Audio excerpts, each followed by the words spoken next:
L'Ecclésiaste, chapitre 3, versets 1 à 8, dit « Il y a un temps pour tout, un temps pour toutes choses sous les cieux.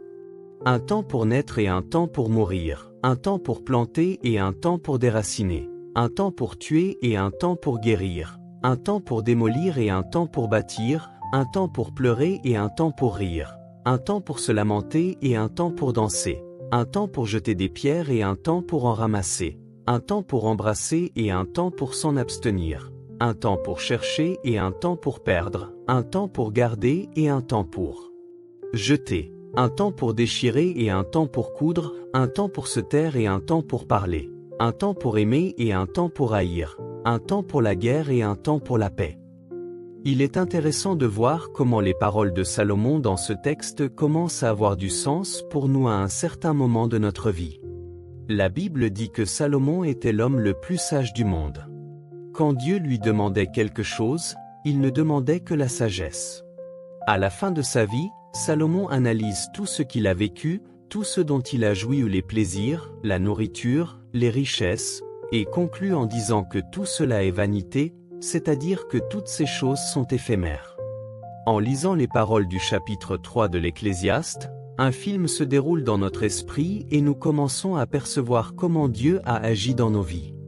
Combien de batailles nous avons dû perdre par le passé pour en gagner d'autres à l'avenir? Comment Dieu a dirigé nos vies pour que les chemins que nous avons empruntés, bien que souvent tortueux, nous aient conduits à la rencontre du Seigneur. Dieu transforme notre caractère au fil des ans, nous rendant ainsi plus désireux de sa présence, ou poussés par les circonstances, nous poussant à le rechercher avec plus d'intensité.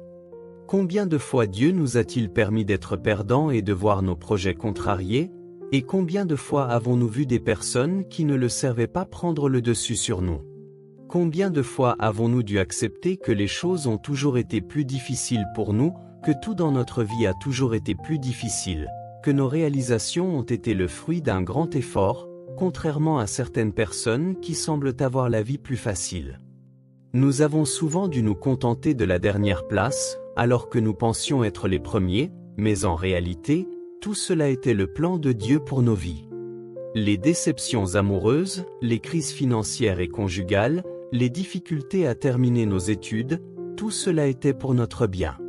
À un certain moment de notre vie, nous pouvons regarder en arrière et comprendre qu'à chaque instant, où que nous soyons, Dieu était toujours à nos côtés. Dans les moments où nous ne pouvions plus marcher et pensions que c'était la fin, il nous portait dans ses bras. Nous étions comme l'argile dans les mains du potier. Peu importe ce que vous avez traversé, dans un avenir proche, vous regarderez en arrière et vous sentirez que tout cela en valait la peine. Dieu prend soin de chaque détail. Rien ne passe inaperçu à ses yeux. Et même si votre vie semble empirer de jour en jour, si vous servez Dieu, restez calme. Dieu est à l'œuvre, même si vous ne le voyez pas ou ne le comprenez pas. Si vous avez vécu une période de deuil, pleurez. Si vous avez vécu une période de paix, rendez gloire à Dieu. S'il est temps de se battre, combattons. Restons fermes, car il est Dieu. Et les rêves du Seigneur sont plus grands que les nôtres. Que Dieu vous bénisse.